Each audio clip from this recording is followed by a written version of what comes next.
Hello ವಿದ್ಯಾರ್ಥಿಗಳೇ, ಈ ಒಂದು ವಿಡಿಯೋದಲ್ಲಿ ನಾವು ನಿಮ್ಮ BCom 4th semester business government and society BGS subject ಏನಿದೆ, ಸೊ ಇದರಲ್ಲಿ ಬರುವಂತಹ ಪ್ರಮುಖ ಒಂದು ಮೆಥಡ್ ಆರ್ಥಿಕ ವ್ಯವಸ್ಥೆ ಎಕನಾಮಿಕ್ ಸಿಸ್ಟಮ್ ಮೇಲೆ ಯಾವುದೇ ಪ್ರಶ್ನೆ ಬಂದಾಗ ಯಾವ ರೀತಿ ಕೀ ಉತ್ತರಗಳನ್ನ ಬರಿಬೇಕು ಅನ್ನೋದನ್ನ ಈ ವಿಡಿಯೋದಲ್ಲಿ ಡಿಸ್ಕಷನ್ ಮಾಡೋಣ. ಸೊ ಒಂದಿಷ್ಟು ಪ್ರಶ್ನೆಗಳನ್ನ ನೋಡಿ.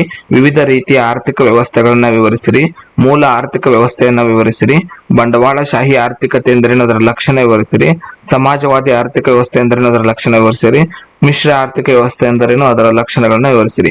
ಸೊ ಈ ರೀತಿಯಾಗಿ ಆರ್ಥಿಕ ವ್ಯವಸ್ಥೆ ಮೇಲೆ ಯಾವುದೇ ಪ್ರಶ್ನೆ ಬಂದಾಗ ನೀವು ಬರಿಬೇಕಾದಂತಹ ಕೀ ಉತ್ತರಗಳನ್ನ ನೋಡೋಣ. ಮೊದಲನೇದು ಒಡೆತನ ಓನರ್ಶಿಪ್, ನಿಯಂತ್ರಣ ಕಂಟ್ರೋಲ್ ರೆಗ್ಯುಲೇಷನ್, ಉದ್ದೇಶ ಆಬ್ಜೆಕ್ಟಿವ್ಸ್, ಬೆಲೆ ನಿರ್ಧಾರ ಪ್ರೈಸ್ ಡಿಟರ್ಮಿನೇಷನ್, ಸ್ಪರ್ಧೆ ಕಾಂಪಿಟೇಷನ್, ಹಿತರಕ್ಷಣೆ ಪ್ರೊಟೆಕ್ಷನ್ ಆಫ್ ಇಂಟ್ರೆಸ್ಟ್, ಯೋಜನೆಗಳು ಪ್ಲಾನ್ಸ್, ಸಂಪನ್ಮೂಲ ಹಂಚಿಕೆ ರಿಸೋರ್ಸ್ ಅಲೋಕೇಶನ್, ಗ್ರಾಹಕರ ರಕ್ಷಣೆ ಕನ್ಸ್ಯೂಮರ್ ಪ್ರೊಟೆಕ್ಷನ್, ಕಾರ್ಯನಿರ್ವಹಣೆ ಫಂಕ್ಷನಿಂಗ್. ಸೊ ಇಷ್ಟು ಪಾಯಿಂಟ್ಗಳನ್ನ ನೀವು ನೆನ್ಪಿಟ್ಟುಕೊಂಡ್ರೆ ಸಾಕು.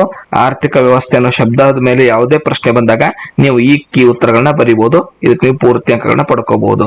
ಧನ್ಯವಾದಗಳು. ಮುಂದಿನ ವಿಡಿಯೋದಲ್ಲಿ ಮತ್ತೊಂದು ಶಾರ್ಟ್ಕಟ್ ಮೆಥಡ್ ನೊಂದಿಗೆ ಸಿಗೋಣ.